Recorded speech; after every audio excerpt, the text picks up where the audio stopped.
리젠타오. 공안의 날카로운 목소리가 버스 안을 찢었습니다. 저는 그 순간 모든 것이 끝났다고 생각했습니다. 7시간 동안 북한 사투리로 이야기하며 버스를 탄 우리 가족. 모든 승객들이 우리를 고발할 것이고 우리는 북한으로 송환될 것입니다. 어머니의 손이 제 팔을 꽉 움켜쥐었습니다. 동생은 온몸을 떨고 있었습니다. 하지만 그때 믿을 수 없는 일이 벌어졌습니다. 잠깐 제가 너무 앞서 이야기했네요. 제 이름은 이현서입니다. 그리고 이것은 가족을 구하기 위해 제가 북한 국경을 다시 넘었던 그 믿기 힘든 이야기입니다. 이 이야기는 훗날 제가 백악관에서 미국 대통령 앞에서도 들려줬던 이야기입니다. 하지만 오늘 여러분께는 그때 하지 못했던 모든 디테일을 다 보여드리겠습니다. 자, 이제 시작하겠습니다. 2008년 가을 서울. 화려한 도시의 불빛 아래 저는 매일 밤 혼자 울었습니다.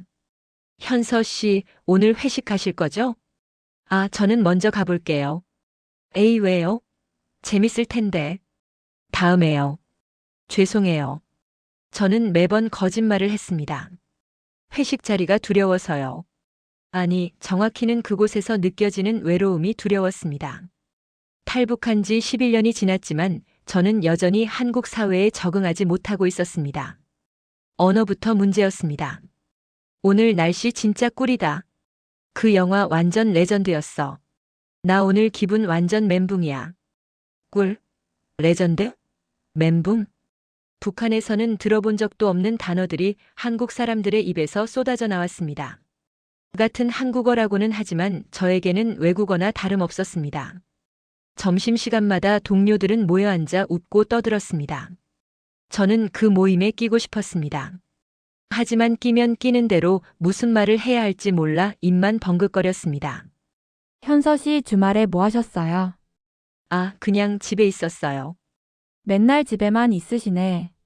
취미 없으세요? 취미요? 북한에서 살아남는 게 취미였는데요. 저는 그렇게 말하고 싶었지만 참았습니다. 탈북자라는 걸 숨기고 살았으니까요. 말투 때문에, 사투리 때문에, 어색한 단어 선택 때문에 늘 긴장해야 했습니다.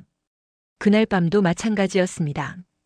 원룸으로 돌아와 침대에 누우니 천장이 저를 내려다봤습니다. 6평 남짓한 좁은 방. 그 안에서 저는 더 좁아지는 기분이었습니다. 창밖으로 서울의 야경이 보였습니다. 반짝이는 불빛들, 화려한 도시, 자유로운 나라. 하지만 저는 외로웠습니다. 어머니, 진수야, 너희들은 지금 뭐 하고 있을까? 11년 전 저 혼자 두만강을 건너던 그날 밤이 떠올랐습니다. 영하 20도의 추운 겨울밤. 얼어붙은 강을 건너며 뒤를 돌아보지 않으려 애썼던 그 순간. 하지만 결국 뒤를 돌아봤고 강 건너편에서 손을 흔드는 어머니와 동생을 봤습니다. 현서야, 조심해. 꼭 살아. 어머니의 목소리가 바람에 실려 들려왔습니다. 누나, 나도 데리고 가. 동생의 울음소리도 들렸습니다. 하지만 저는 돌아갈 수 없었습니다. 세 명이 함께 가기에는 너무 위험했고 일단 저 혼자라도 탈출해서 나중에 가족을 데려오기로 약속했으니까요. 꼭 다시 올게. 기다려. 그게 제가 가족에게 했던 마지막 말이었습니다. 그런데 11년이 지났습니다. 저는 아직도 약속을 지키지 못했습니다. 그날 밤 저는 문득 깨달았습니다. 제가 한국에서 정착하지 못하는 진짜 이유를. 제 마음의 절반이 아직도 북한에 남아 있었던 겁니다. 가족 없이는 저는 절대 온전한 사람이 될 수 없었습니다. 가족을 데려와야 해. 그래야 나도 진짜 자유로워질 수 있어. 그날 밤 저는 결심했습니다. 다시 북한 국경으로 향하기로. 11년 전 제가 건넜던 그 길을 이번에는 거꾸로 걸어가기로. 결심은 쉬웠지만 실행은 어려웠습니다. 가장 큰 문제는 가족을 설득하는 것이었습니다. 중국 브로커를 통해 몇 달에 한 번씩 단 2분간 전화 통화를 할 수 있었습니다. 여보세요? 어머니? 현서야? 정말 현서야? 10년 만에 듣는 어머니의 목소리는 늙어 있었습니다.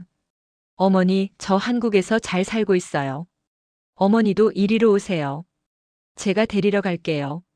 안 돼, 현서야. 너무 위험해. 어머니는 매번 거절하셨습니다. 탈북하다가 잡히면 정치 범수용소에 가.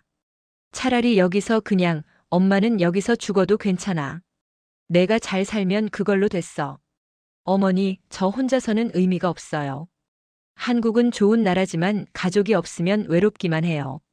제발. 이분이 너무 짧았습니다. 11년간의 그리움을 전하기에도 탈북을 설득하기에도 턱없이 부족한 시간이었습니다. 전화를 끊을 때마다 저는 무력감을 느꼈습니다. 어떻게 해야 어머니를 설득할 수 있을까? 저는 작전을 바꿨습니다. 한국의 좋은 점을 강조하는 대신 제 외로움을 솔직히 이야기하기로 했습니다. 어머니, 저 너무 외로워요. 매일 혼자 울어요. 한국에 친구도 없고 가족도 없어요.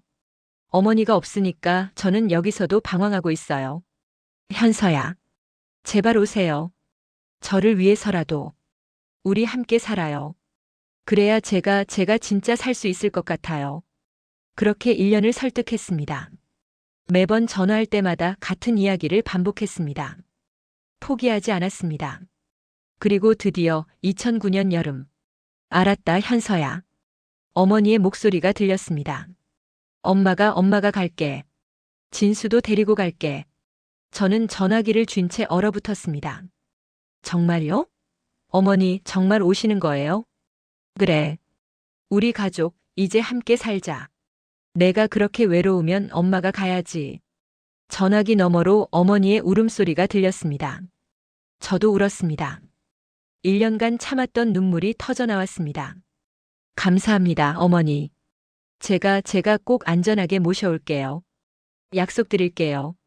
전화를 끊고 저는 곧바로 브로커에게 연락했습니다. 준비해 주세요. 제가 직접 가겠습니다. 중국 장백현까지. 브로커가 놀라며 말했습니다. 미쳤어요? 직접 간다고? 당신 한국 국적인데 중국 가서 탈북 도우다 걸리면 큰일 나요. 괜찮아요. 제가 직접 가족을 데려올 겁니다. 브로커에게만 맡길 수 없어요. 저는 이미 결심한 상태였습니다. 11년 전 제가 건넸던 그 길을 이번에는 제 발로 다시 걸어가겠다고. 2009년 9월. 중국 건국 60주년 기념일이 코앞이었습니다. 최악의 타이밍이었습니다. 중국 전역의 검문이 강화되고 탈북자 단속이 평소의 10배는 심해진다는 소식이었습니다. 지금은 너무 위험해요. 한 달만 더 기다려요. 브로커가 만류했지만 저는 기다릴 수 없었습니다. 지금 가야 해요. 어머니가 마음을 바꾸시기 전에. 비행기를 타고 중국으로 향했습니다. 베이징 그리고 심양을 거쳐 장백현까지.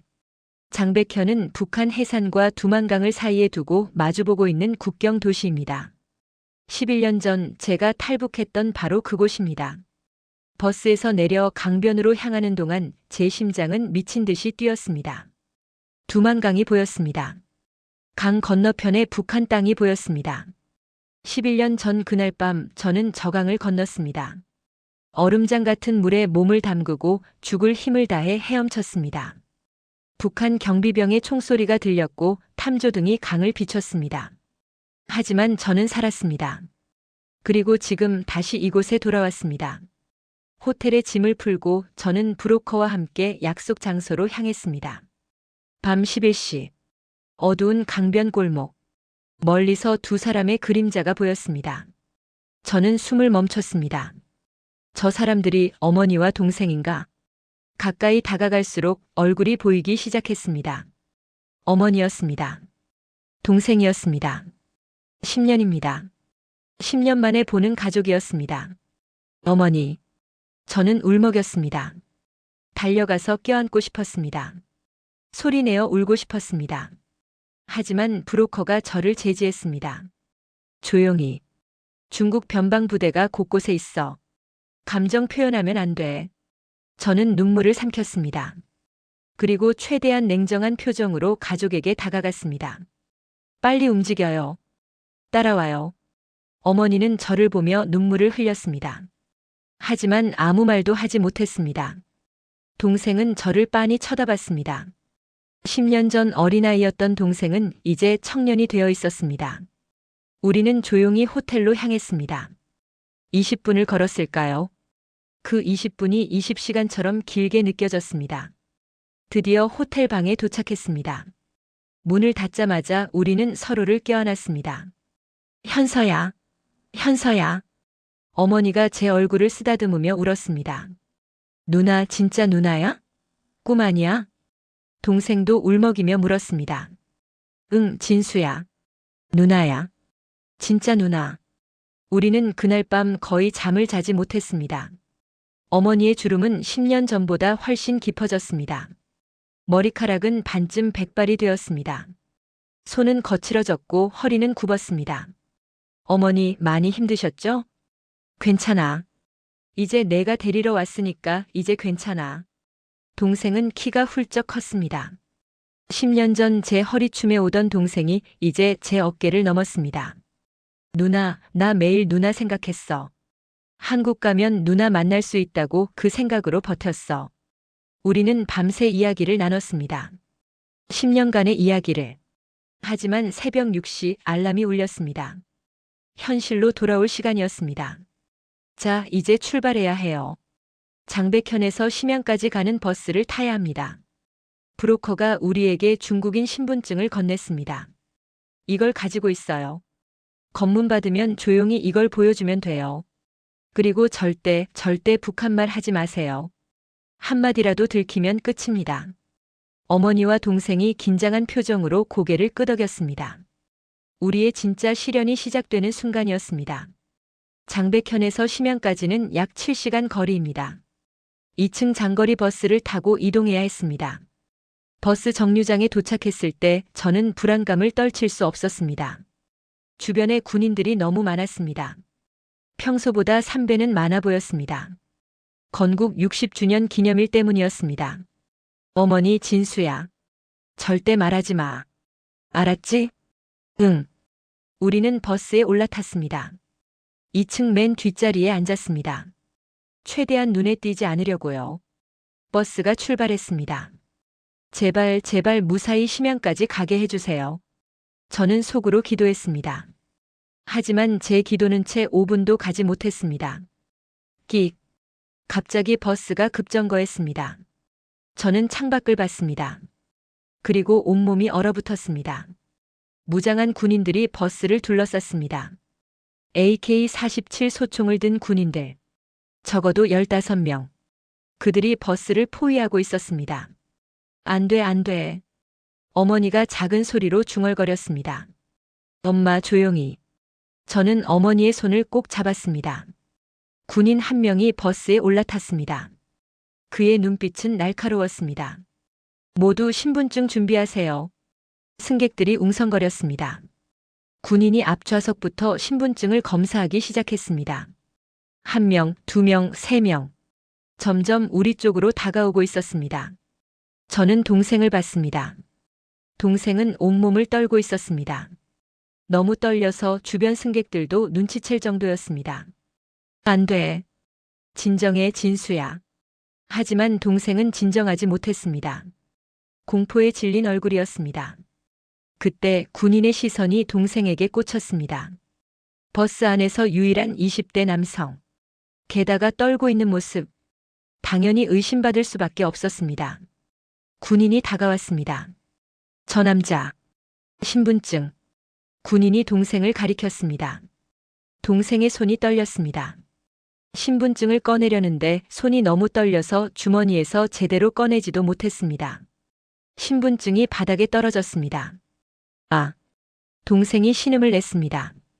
그리고 허둥지둥 신분증을 주우려 했습니다. 군인의 표정이 굳어졌습니다.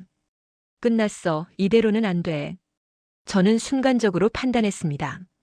동생이 신분증을 건네는 순간 군인은 뭔가 이상하다는 걸 눈치챌 겁니다. 중국어 질문을 할 것이고 동생은 대답하지 못할 겁니다. 그럼 끝입니다. 저는 한 가지 미친 계획을 떠올렸습니다. 군인의 주의를 제게 돌리는 것. 저는 벌떡 일어나 2층 계단을 뛰어내려갔습니다. 잠깐만요. 잠깐만요. 모든 사람들이 저를 쳐다봤습니다. 군인도 승객들도 어머니와 동생도. 저는 가방에서 카메라를 꺼냈습니다. 그리고 활짝 웃으며 군인에게 다가갔습니다. 우와, 진짜 멋있다. 사진 한 장만 찍어도 될까요? 저는 흥분한 관광객처럼 연기하며 플래시를 터뜨렸습니다. 찰칵. 뭐야. 군인이 깜짝 놀라 뒤로 물러났습니다. 정말 멋있어요. 한 장 더요. 찰칵. 찰칵. 저는 계속해서 사진을 찍었습니다. 군인의 얼굴에 플래시를 터뜨리며 야, 당장 그거 꺼. 뭐 하는 거야? 군인이 화를 내며 제 카메라를 잡으려 했습니다. 아, 죄송해요. 너무 멋있어서 그만. 저 한국 관광객인데 중국 군인 처음 봐서요. 저는 일부러 더 오버하며 연기했습니다.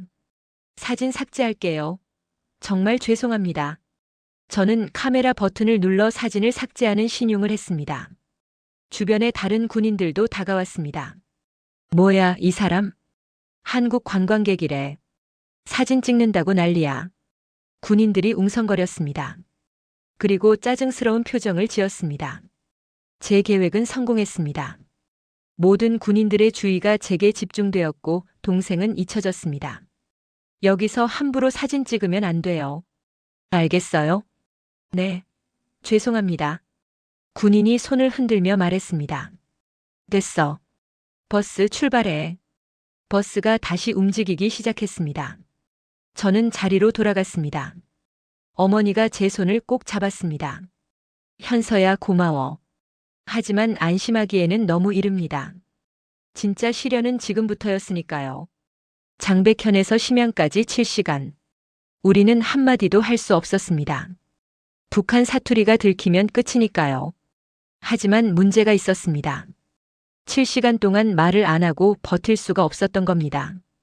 어머니는 화장실에 가야 했고 동생은 물이 필요했습니다. 엄마, 화장실 가고 싶어. 쉿, 말하지 마.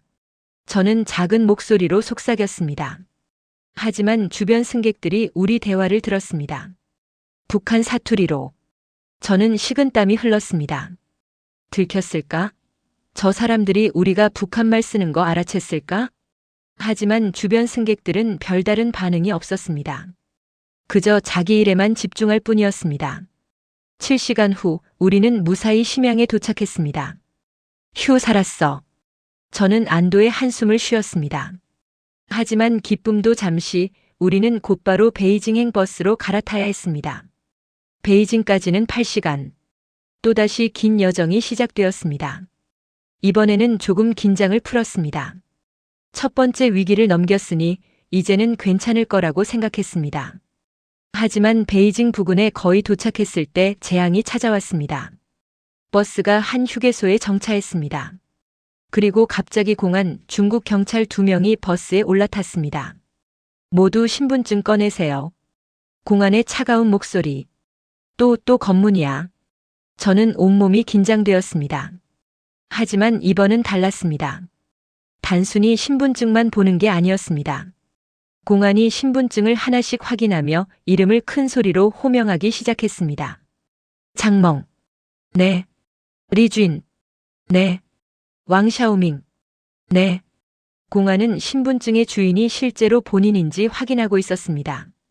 저는 동생의 신분증을 몰래 확인했습니다. 리젠타오라고 적혀 있었습니다. 제발 저 이름이 불리지 않기를. 하지만 운명은 잔인했습니다. 리젠타오. 공안이 동생의 이름을 불렀습니다. 침묵. 동생은 얼어붙었습니다. 대답해야 한다는 걸 알지만 중국어를 한마디도 못하니 입이 떨어지지 않았습니다. 리젠타오. 공안이 다시 불렀습니다. 이번에는 더 크게. 여전히 침묵. 주변 승객들이 우리를 쳐다보기 시작했습니다. 리젠타오. 어디 있어? 공안이 3번째로 소리쳤습니다. 이제 화가 난 목소리였습니다. 저는 더 이상 기다릴 수 없었습니다. 저는 벌떡 일어나 동생의 손을 잡고 공안 앞으로 갔습니다. 저기요, 이 사람. 공안이 저를 노려봤습니다. 왜 대답을 안 해? 저는 심호흡을 했습니다. 그리고 가장 중요한 거짓말을 했습니다. 이 사람 벙어리입니다. 공안의 눈이 커졌습니다. 뭐? 벙어리? 네. 말을 못합니다. 선천적으로 장애가 있어서 그래서 대답을 못한 겁니다. 동생이 제 의도를 파악했습니다. 그리고 입을 벌렸다 닫았다 반복하며 벙어리 흉내를 냈습니다. 이상한 소리를 내며 손짓 발짓을 했습니다. 공안이 의심스러운 눈으로 동생을 쳐다봤습니다. 그때였습니다. 저도 벙어리입니다. 뒤에서 어머니의 목소리가 들렸습니다. 어머니도 일어나서 우리 옆으로 왔습니다. 그리고 입을 벌렸다 닫았다 하며 벙어리 흉내를 냈습니다. 버스 안이 순간 조용해졌습니다. 공안이 황당한 표정을 지었습니다. 벙어리가 둘이나? 이상한데. 공안이 의심하기 시작했습니다. 저는 필사적으로 변명했습니다. 이 두 사람은 부부입니다. 같은 동네 사는데 둘 다 선천적으로 말을 못합니다. 제가 보호자로 병원까지 모시고 가는 중입니다. 어느 병원? 베이징 인민병원입니다. 거기 유명한 의사가 있다고 해서 저는 급조한 거짓말을 늘어놓았습니다. 공안이 뭔가 더 물어보려는 순간 맞아요. 갑자기 버스 기사가 말했습니다. 네? 공안이 버스 기사를 쳐다봤습니다. 저 사람들 벙어리 맞아요. 장백현에서부터 타고 있었는데 한 번도 말하는 거 못 봤어요. 버스 기사가 우리를 도와주고 있었습니다. 7시간 동안 우리가 북한 사투리로 이야기하는 걸 다 들었을 텐데 저도 못 봤어요. 옆자리 아줌마가 말했습니다. 저도요. 저도 말하는 거 못 봤습니다. 버스 안의 승객들이 하나둘씩 우리를 증언해주기 시작했습니다. 공안은 어이없는 표정을 지었습니다. 됐어. 공안이 짜증스럽게 손을 흔들며 버스에서 내렸습니다. 버스가 다시 출발했습니다. 저는 창밖을 바라보며 눈물을 흘렸습니다. 왜일까요? 왜 저 사람들은 우리를 도와준 걸까요? 버스 기사도 승객들도 모두 우리가 탈북민이라는 걸 알았을 겁니다. 7시간 동안 북한말을 들었으니까요. 하지만 아무도 고발하지 않았습니다. 오히려 우리를 보호해 주었습니다. 이 세상에는 아직도 선한 사람들이 있었습니다. 베이징에서 라오스 국경까지는 비교적 순조로웠습니다. 이제 거의 다 왔어요. 라오스만 넘으면 끝입니다. 브로커가 말했습니다. 하지만 저는 너무 일찍 안심했습니다. 라오스 국경. 새벽 3시.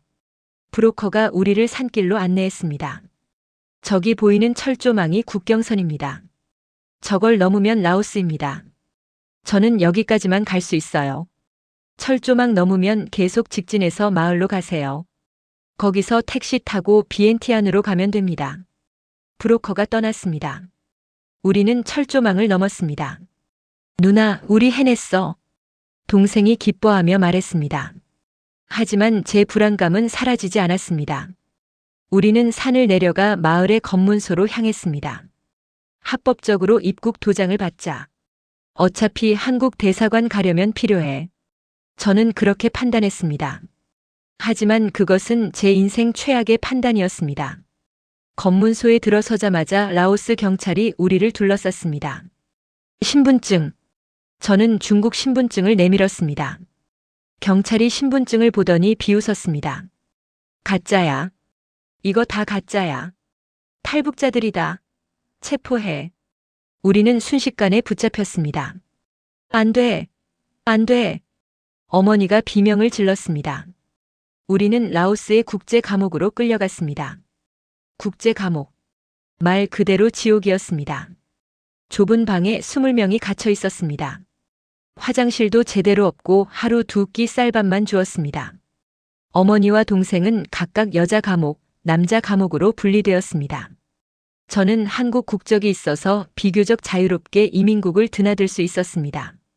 제발 가족을 풀어주세요. 우리는 한국으로 가려는 겁니다. 저는 매일 간청했습니다. 돈 없으면 안 돼.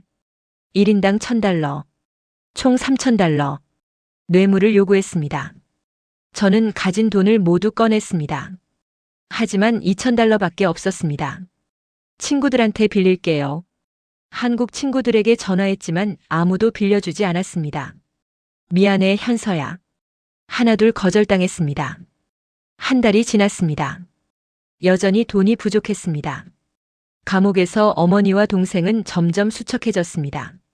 현서야, 그냥 포기해. 어머니가 울먹였습니다. 안 돼요. 절대 포기 안 해요. 하지만 저도 방법을 몰랐습니다. 그러던 어느 날 저는 호텔 근처 커피숍에 들렀습니다. 커피 한 잔으로 하루를 버티려고. 그때 옆 테이블에 한 백인 남자가 앉아 있었습니다. 60대 정도의 남자. 혼자 커피를 마시며 책을 읽고 있었습니다. 뭔가 그 사람에게서 따뜻한 기운이 느껴졌습니다. 저는 용기를 내어 다가갔습니다. 실례지만 제 이야기를 들어주실 수 있나요? 그 남자의 이름은 딕 스톨프. 호주에서 온 은퇴자였습니다. 저는 그에게 모든 것을 이야기했습니다. 북한에서의 탈출, 가족을 데리러 간 것, 중국에서의 위기, 라오스에서의 체포, 그리고 지금의 절망. 스톨프 씨는 제 이야기를 조용히 들었습니다. 제 이야기가 끝나자 그가 물었습니다. 지금 얼마가 필요한가요? $1000, 아니, 사실 제 가족뿐 아니라 같이 잡힌 탈북민 3명도 있습니다. 총 5명을 구하려면 $5000가 필요합니다. 스톨프 씨가 고개를 끄덕였습니다. 알겠습니다. 제가 돕겠습니다. 정말요? 하지만 제 이름은 딕 스톨프입니다. 그가 손을 내밀었습니다. 오해하지 마세요. 저는 당신을 돕는 게 아닙니다. 스톨프 씨가 진지하게 말했습니다. 저는 북한 사람들을 돕는 겁니다. 자유를 찾아 목숨 걸고 탈출한 사람들을. 그들이 다시 북한으로 송환되는 걸 막고 싶습니다. 그 순간 저는 눈물을 참을 수 없었습니다. 다음 날 스톨프 씨는 $5000를 현금으로 준비해 왔습니다. 이걸로 가족과 다른 탈북민들을 구하세요. 그리고 꼭 한국에 무사히 도착하세요. 저는 돈을 받아들고 이민국으로 달려갔습니다. 돈 가져왔습니다. $5000. 다음 날 어머니와 동생, 그리고 3명의 탈북민이 모두 석방되었습니다. 현서야. 한 달 만에 자유의 몸이 되었습니다.